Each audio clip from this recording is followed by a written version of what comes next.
연골이 닳아서 없어지면은 아까 얘기했듯이 코팅된 막이 벗겨지니까 네. 뼈와 뼈끼리 계속 부딪히게 되고 네. 그러다 보면 염증이 더욱더 빨리 생기고 많이 생기게 되죠. 네. 그러다 보면은 무릎이 붓고 빨개지고 물이 차게 됩니다. 가끔 가다가는 움직일 때 무릎에 소리도 나게 되고 그러다가는 이제 사실 평지만 걸어도 너무 아픈 상황이 벌어지게 되는 거죠. 무릎의 환경이 염증성 환경으로 변하는 거예요. 그러니까 생태계가 변하는 거죠. 그러면서 이제 무릎에 물이 계속 차게 되는 거예요.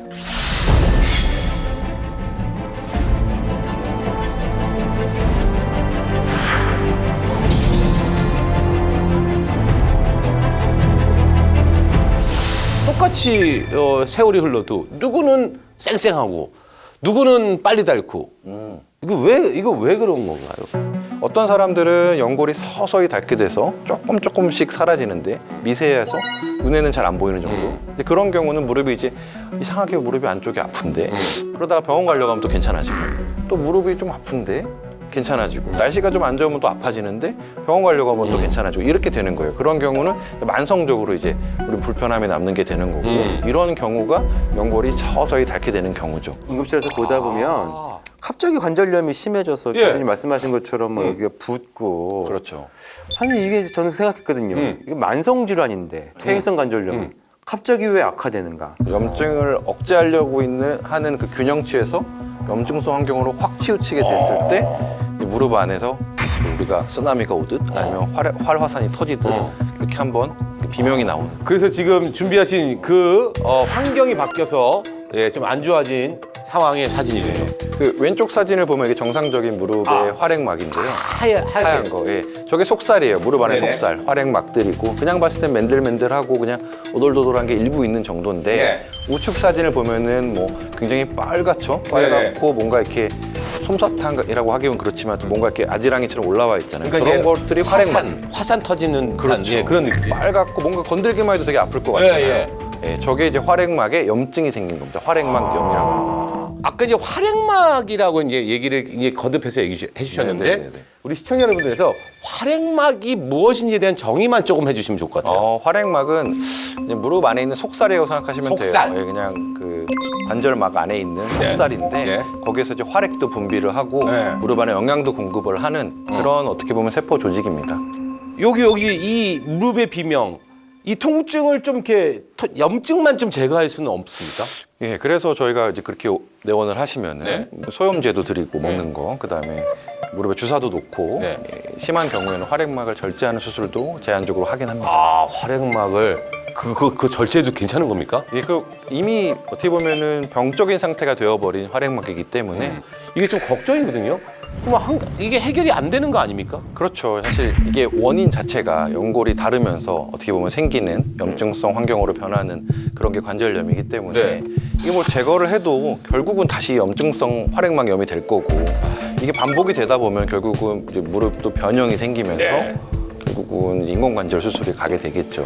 연골을 재생하는 수술도 있다 그러고 네네네. 또 주사를 놓는 뭐 DNA 네, 뭐 그렇죠.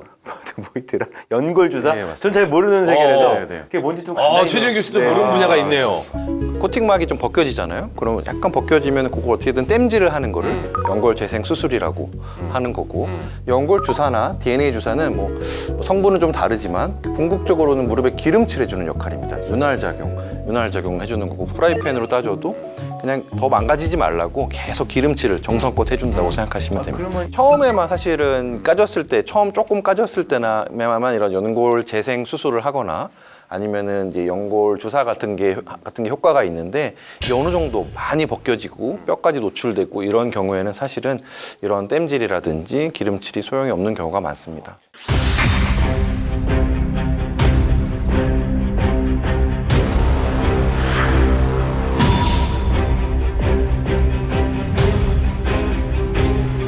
교수님, 그럼 우리는 어떻게 됩니까? 사실 무릎 환경을 이렇게 되돌릴 수 있는 강력한 치료 방법이 아직 남아 있습니다. 강력한 치료법.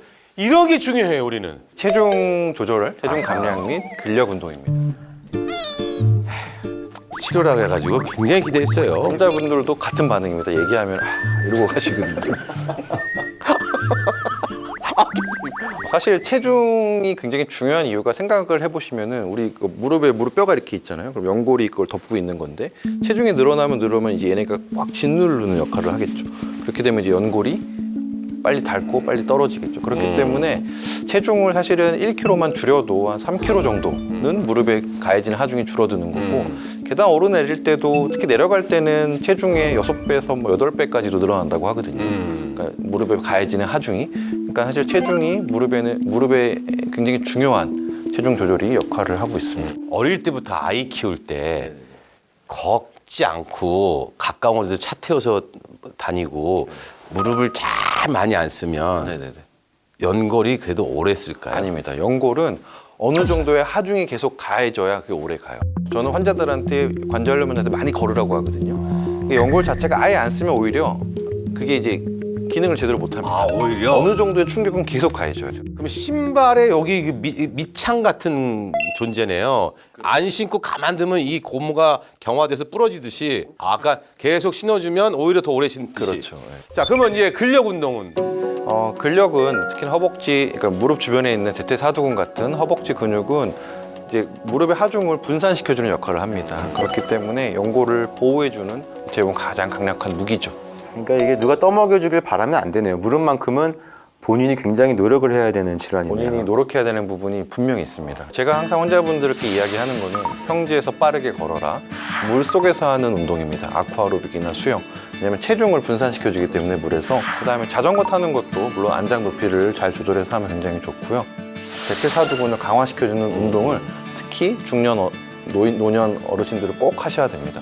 무릎을 쭉 펴주는 레그 익스텐션, 무릎을 밀어주는 레그 프레스 같은 운동들을 처음부터 너무 중량을 많이 하면 안 되고 서서히 올리면서 단계적으로 노력해야 되고 사실 마지막으로 한 가지 더 중요한 게 남아 있습니다. 제가 환자들께 늘 3가지라고 얘기하거든요. 안 좋은 자세 피하는 겁니다. 안 좋은 자세. 저희가 바닥 생활을 많이 하지 않습니까? 좌식 생활 맞죠? 근데 이제 지금도 이제 TV 보면서 바닥에서 보시는 분도 있으실 텐데 소파에 앉으셔야 됩니다. 맞아요. 아니면 의자에 앉으셔야 되고 무릎을 많이 구부리는 동작을 피해야 됩니다. 그래서 이제 가급적이면 서양식 생활을 하시라고 제가 말씀드립니다. 주무시는 것도 침대에서 주무시고. 아, 바닥에서 주무시면 또 일어나면서 그렇죠. 그때 아이고야 하시는 거죠.